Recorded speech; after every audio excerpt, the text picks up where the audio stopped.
Welcome and good afternoon. Welcome to our counseling and advising scheduling tips lunch and learn for arts education. I would like to introduce you to our NCDPI team at this time.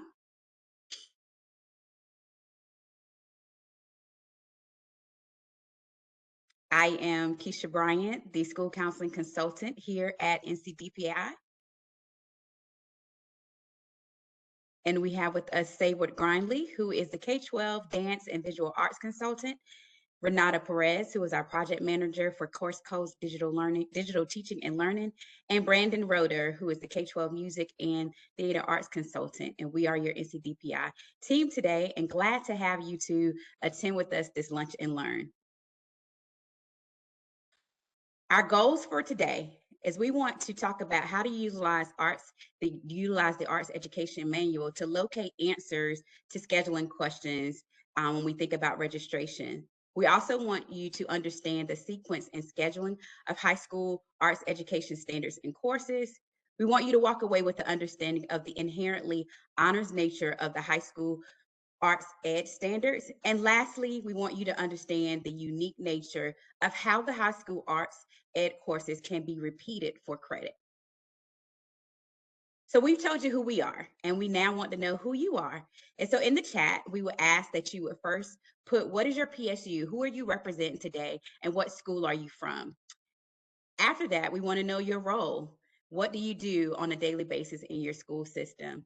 And lastly, we want to know, because we're talking about the arts, share what your art form, what's your favorite art form that you enjoy currently, whether you're making it or consuming it. We want to know about you. So if we'll give you a few minutes to put who you are in the chat so that we can know who's in our community on this afternoon.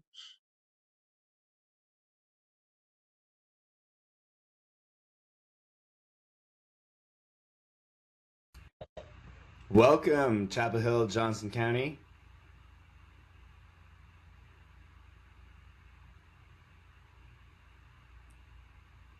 Hi, Rebecca.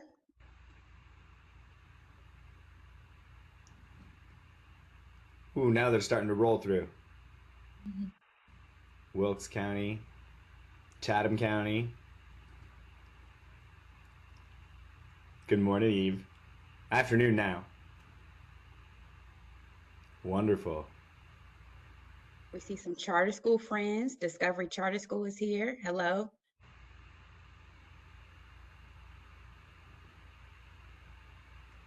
Ooh, that's wonderful. School counselor Abby likes to be painting. That's great. The county schools here. Burke County Schools. Lincolnton County Schools, welcome. Hickory, Columbus County, Warren County, Lenore County. So we are representing all over the state here. We're excited to have you all. We have arts coordinators, we have school counselors. Thomas City Schools, welcome.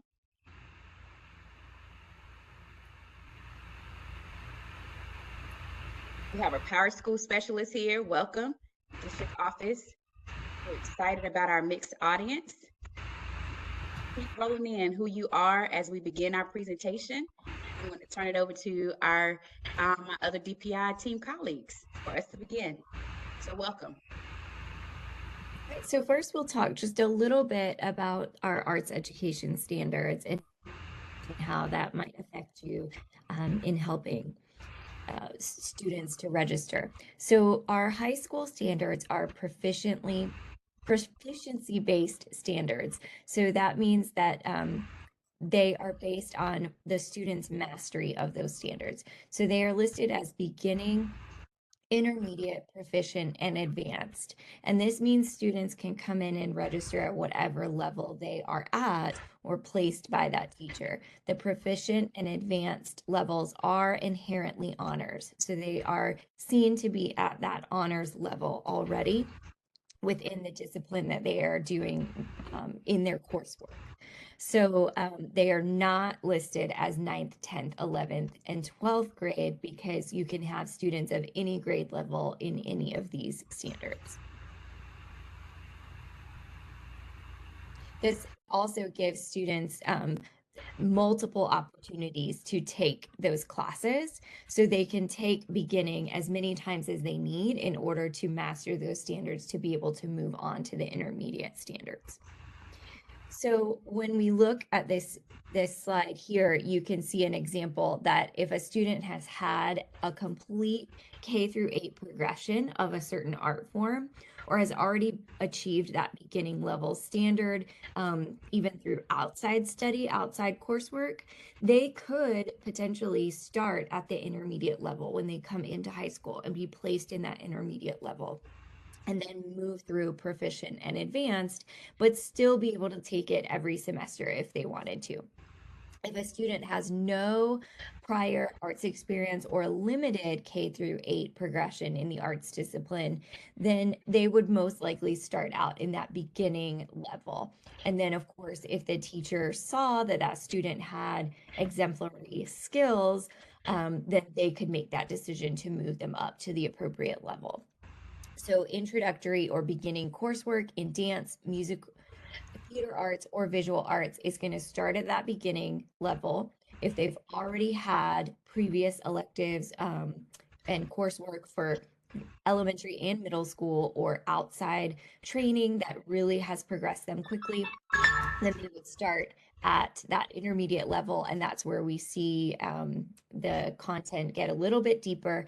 And then once they get to that on proficient level, that's where we see those honors courses taking priority. So some of your key takeaways, again, that beginning, intermediate, proficient, and advanced are not equal to 9th, 10th, 11th, and 12th. Proficient and advanced are the honors level, so you will not see an honors beginner or an honors intermediate, because if those students are at an honors level, they would be placed in proficient or advanced in that case. So the proficient and advanced students are already going to receive an honors credit for being in those higher level courses. And students can begin high school at any level that they are ready for. And again, students can repeat a level until they master it. All right, I'm going to turn it over to Brandon to talk a little bit more detail about these courses. Great. Yes. And I'll just reiterate that, again, this is not new information. We are not changing anything. This is as per the old, already established arts education courses that have been implemented since 2012. So everything that we have from across the years, all the guidance that used to live across the wiki space and the websites and all over the place, is in one spot as a one-stop shop in our arts education course manual. And it's worth noting that the entire course manual for every single subject also exists, and Renata and her predecessors have done a great job putting that together and maintaining it. And in the arts education section, it simply says, please click here to go to the arts education course manual. So even if you lose this link, you can find it through the course manual for all subject areas.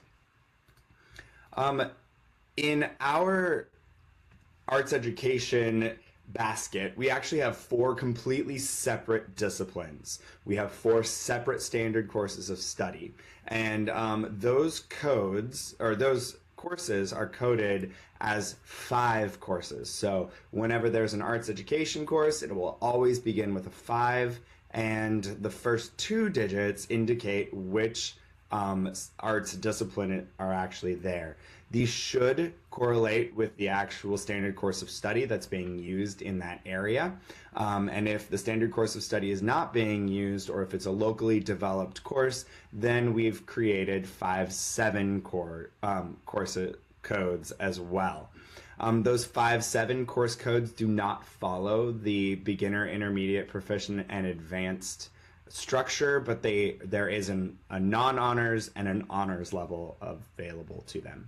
So let's take a little bit closer view for the coding scheme for those who are not data managers and perhaps are not as familiar with it.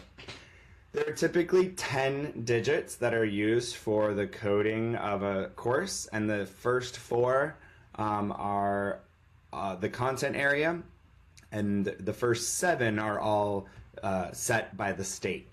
The last 3 digits are usually set by the local LEA or PSU, and we'll talk a little bit more about that in just a minute. So those first 4, when we determine the content, and again, that's state controlled, that's set by DPI, and the arts codes are always a 5. You'll see that, English and foreign language are a 1, and science is a 3, but we are always a 5. So that's a little bit important, because if you have arts codes that are being coded as a 9, which is miscellaneous, those need to be changed. For the second digits, and this is a little bit different for arts disciplines compared to other areas, the second code lets you know which discipline you're actually in. So again, 5-0 would be dance, 5-3 would be theater, and 5-4 will be visual arts. We will share the slide, or this is being recorded and will be archived, and slides will be shared, and perhaps Sayward can drop that link into the chat as well. And then when we look at the middle 3 codes, the 5th digit actually shows that academic level. So a 2 is going to be a standard weight, and 5 is going to be honors. So any proficient code will automatically have a 5 in the 5th digit, and any beginning and intermediate will have a 2 in that spot. The 6th digit shows our grade span. Today we're only talking about high school codes, with the beginning, intermediate, proficient, and advanced. So those will all have an X. And then the 7th code is something that shows the course sequence. So that is just shows the sequence along the pathway. All right, the last 3 are something that you can use at your local level. And this comes into play a little bit later in our presentation when we show how to differentiate between different courses that might be using the same first 7 digits and need to be differentiated in the last 3. All right. So again, the honors policy shows that all of these codes shown on the screen here are our inherently honors courses. And what that means is that whenever these courses are taught, they are automatically the honors level courses. And that when students are in those, when students are needing to go up into honors, these are the course codes that need to be used. Which again, bears repeating, there is no such thing as honors beginning or honors intermediate. If students are looking for a challenge who were at the beginning level, then they just simply need to be put in intermediate. If students were in intermediate and need a challenge, then they simply need to be placed in proficient. We will come back to some of these things over and over to help explain. So repeating for credit is something that we get a lot of questions about in our inboxes pretty regularly. These courses, being proficiency-based, are allowed to be repeated for credit. So a student theoretically could spend their entirety of their high school arts education career at the beginning level if they have not yet mastered those courses. And that's perfectly fine, and they can receive credit each and every time. On the opposite end of that spectrum, if somebody comes in, and is very proactive and gets placed in advanced right away as their first semester of freshman year, they could take 8 instances of advanced level coursework as well. When students are ready to move from one proficiency level to the next is when they've achieved mastery of the standards, and that's going to be dependent on the teacher to actually indicate that they're ready to move on. And the last one is, how do school systems generally choose placement? And that would be to use those standards as your guide. When you're trying to place students, take a look at the beginning standards. What would a student need to be able to show mastery of those standards? If they can show mastery of the beginning standards the summer before freshman year, then they're ready to go into intermediate. All right, so here's an example of how this might work in one room.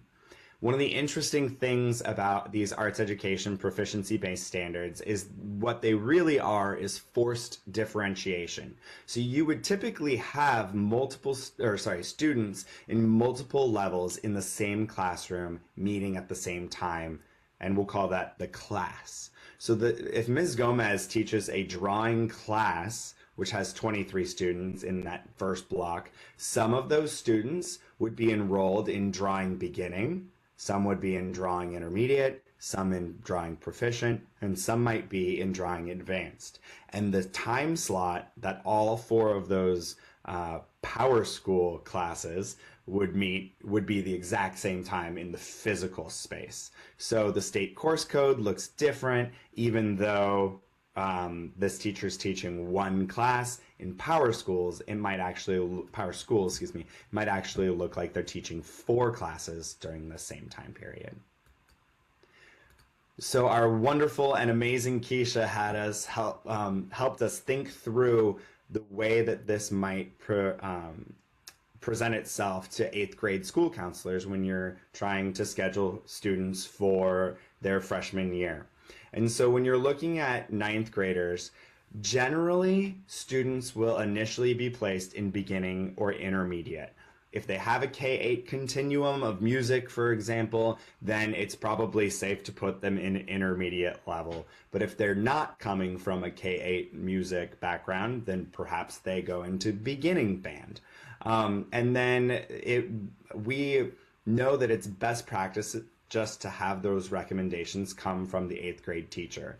It's very simple to just ask the 8th grade band director to sit down with their 8th grade roster and go, they're ready for beginning, they're ready for intermediate, and just bring that to you. That's probably, they're most intimate with that group of students and they can give you the best advice for that. Then, in the first 10 days or during the summer, the actual high school instructor can recommend a change of code level because that should not affect scheduling. In general, if a student is going to be in beginning level choir or intermediate level choir, again, they're going to meet at the same time in the physical space. So all we'd have to do is change the code within PowerSchool. And then for other grade levels, those should be based on the recommendation of that teacher. At the end of the year, the art teacher, dance teacher, chorus teacher can say, these students are ready for this level, this student is ready for that level next year. So our key takeaways here are that the course manual has all of these questions answered and more. The courses counting for the arts ed graduation requirement have to teach that entire SCOS and be coded as a 5 instead of as a 9. And that multiple levels are being taught in one classroom, which meets in the physical space at the same time. And then if students want to be in that honors level, they need to be enrolled in proficient or advanced level coursework. And students can repeat that level until they have actually mastered the content. I'm going to kick it back over to Sayward to give us some classroom examples, and I promise that we'll have time for some question and answer here at the end. So keep in mind that depending on how the high school has structured their arts program, it might look a little bit different. So with every school, with every district, that is going to depend on how their program is set up. So one example as far as dance classes is if we're looking at a semester block schedule, for example, and this teacher teaches 3 courses per semester. They might break them up by style. So they might have modern, ballet, and tap one semester, and then the next semester they might have modern, ballet, and then a hip hop and jazz combination class. You might see students in that first semester of modern that are in beginner, intermediate, and proficient. And then maybe the second semester, they're in intermediate, proficient, and advanced. So same thing for ballet. You might see intermediate and proficient, and then proficient and advanced. And then for tap, you possibly could see those first 3 levels of students. And for hip hop and jazz, you possibly could see all 4 within that one class. So this teacher, based on this example, has 17 different courses that they show that they're teaching for that year. And that's just one example of how a dance course could be organized or structured. We'll take a look at one other example just so you can see. So this is also based on a block scheduling, knowing that not all high schools are going to be done on this block scheduling. Sometimes they could be year-long courses and the teacher could have 6 different periods a day. So obviously that would look different as well.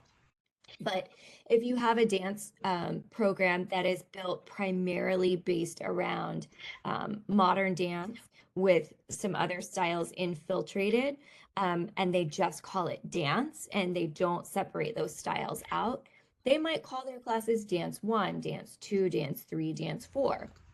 So they could theoretically have beginning and intermediate together in Dance 1 for first semester and for second semester. They could have Dance 2 as being your intermediate and proficient students. And the reason there might be 2 levels within that same class is those students that are a little bit more advanced within that one class need to be registered at that higher level section because they would be given more challenging coursework. And then you might see Dance 3 and then Dance 3 and 4 combined for the second semester to be your honors classes. So I know some teachers call a certain level or certain course that they're teaching throughout the day as my honors class. Or my company class or my ensemble class, right? But so they can call it whatever they want, but those course codes would match the proficient and advanced course codes. So this teacher would show that they're teaching 12 courses throughout the year.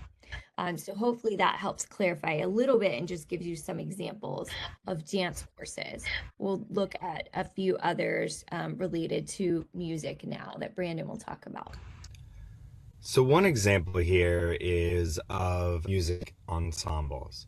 So if you are in a small rural district, or you might have a small school that doesn't have a whole lot of students enrolled in the programs, you might have something like a beginner ensemble where all of your freshmen come and are in the same band and meeting in the same physical space, and they are all enrolled in the beginning level band course code. And then you might have a symphonic band, and that might be something where multiple levels are there together. And you might have intermediate students, proficient students, and advanced students all in the same course at the same time, but enrolled in 3 separate course codes.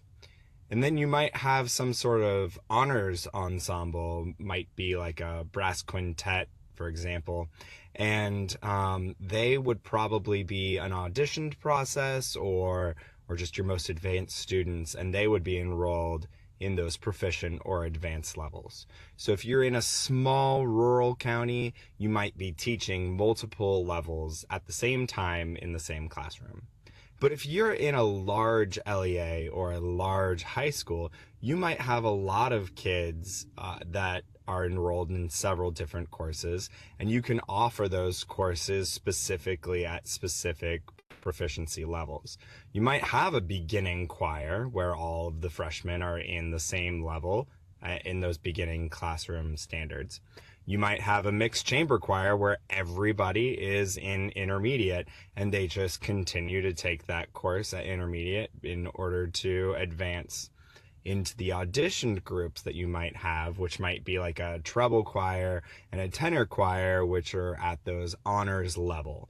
So this still can speak to the structures that teachers already utilize in their classrooms, in their programs, and just different ways to approach it based on the size of your program. So here's an example here with the theater teachers. If they might have a technical theater course, which might have students who are brand new to technical theater, and so we might have students who are juniors and seniors, and we've got varying abilities there in that one class, all learning technical theater skills. beginning, intermediate, proficient, and advanced.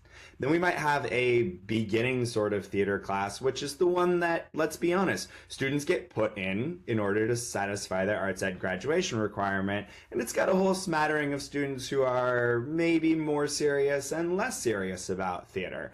And then we might have our troupe, which is actually where we have our focused students, and those are the students who are in intermediate, proficient, and advanced. We might have a senior who's still at intermediate. We might have a sophomore who's ready for advanced, and that's okay. This teacher would actually teach 8 courses per semester then, if this were what they would show in Power School. So I wanted to actually take a look at R.J. Reynolds High School, which is in Winston-Salem, Forsyth County. These are the courses that they are offering this year. And you can see that we have a 5315 theater arts beginning code, but then we also have a 5361 code that's theater arts special. And so those special codes is kind of what I wanted to talk about here. At RJ Reynolds, what they've chosen to do is call those special courses technical theater. So you can see the way that they've used the last 3 digits to indicate the different levels and the different way that they're utilizing these codes.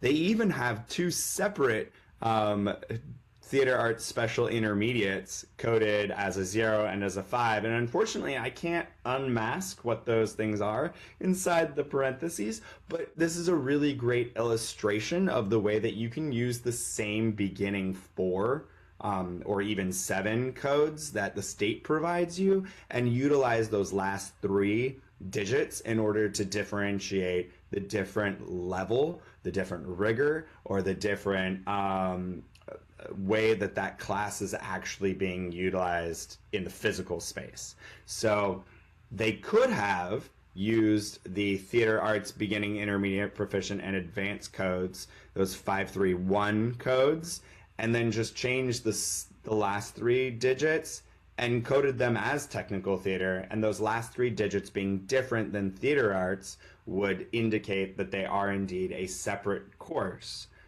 from the theater arts courses. All right, so our takeaways here are that our art standards are essentially forced differentiation within our ensembles, and that a variety of levels will be instructed during each class period. Arts education teachers will look like they teach a lot more classes than the average teacher, specifically because of the way that these courses are built in Power School. All right, so we have our closing here, and we just wanted to provide a little bit of space for questions and answers. You can go ahead and either use the Q&A function within WebEx here, or you can go ahead and type your question into the chat. And if you do type in a question, if you can indicate the specific person that you're trying to ask, again, Keisha Bryant is over school counseling, Renata Perez is here over course codes, Sayward is over dance and visual art, and I am over music and theater arts, and we will do our absolute best to answer your questions with the time that we have remaining. So Brandon, there is a question in the chat. Would the tech and troupe classes still follow the standard course of study for theater? That would be up to the person teaching it. If it is not utilizing the standard course of study, then it needs to be coded in a different way that indicates that it is not, which would be 5-7. In my quick example here of my imaginary land, troupe would absolutely just address the IPA standards for theater, and technical theater would probably not. Just in my imagination, it would be a local elective and would be a 5-7, but if they are working on the entirety of the standard course of study in technical theater, but just spending most of their time in the aesthetics standards, then that's fine too. Then it could be a standard course of study.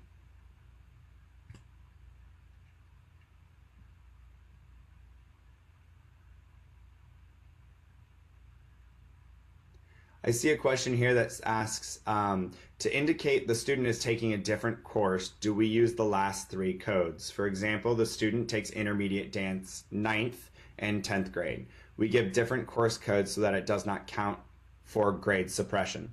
You can, but my understanding of the way that PowerSchool is set up is that the arts education classes are set up in a way that they are not suppressed.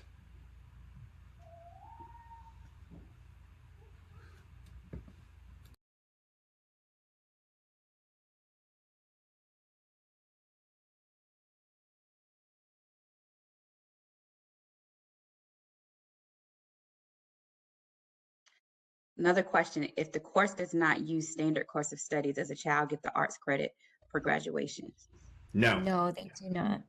They must use the standard course of study to get that credit. So if it's listed as one of those special courses, that would not count in PowerSchool. It would not Yes. show up Yes, that it does. It does count. It's only the 5-7 courses that do not count. That's what I mean. Sorry. Yeah. The special courses do count. The special courses do, but the other course codes, yeah. Yeah. So it might be a better example. Technical theater might not have been the best example. Let's say if a choir has a treble choir and a mixed choir, the treble choir might use the regular 5 choir code for beginning, and the treble choir, I think I said that backwards.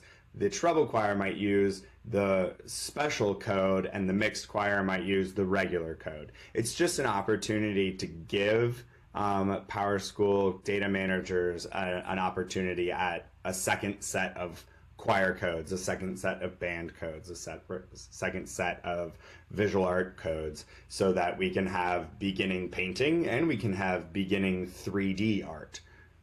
Mm-hmm. Or like the dance courses that had different styles. So you might have modern being one and tap being the other, and they're both beginner, but they're different styles. So that's how you would differentiate.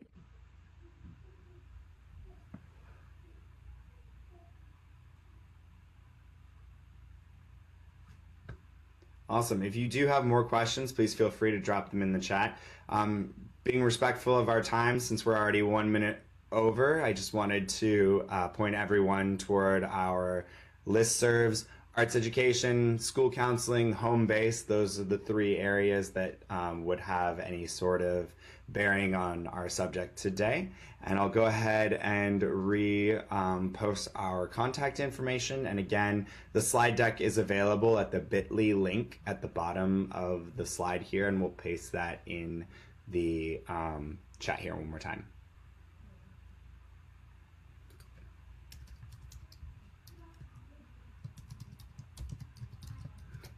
I think I see one more question here.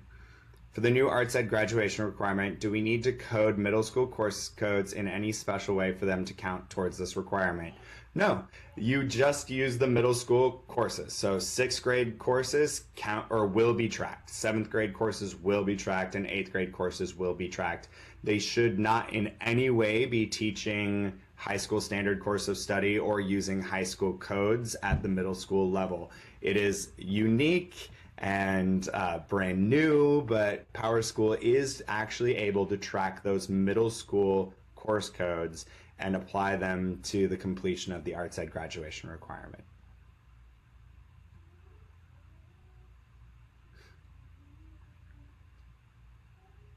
Thank you so much for being with us today, and that concludes our Lunch and Learn. Thank you so much for joining us. Thank you, everyone.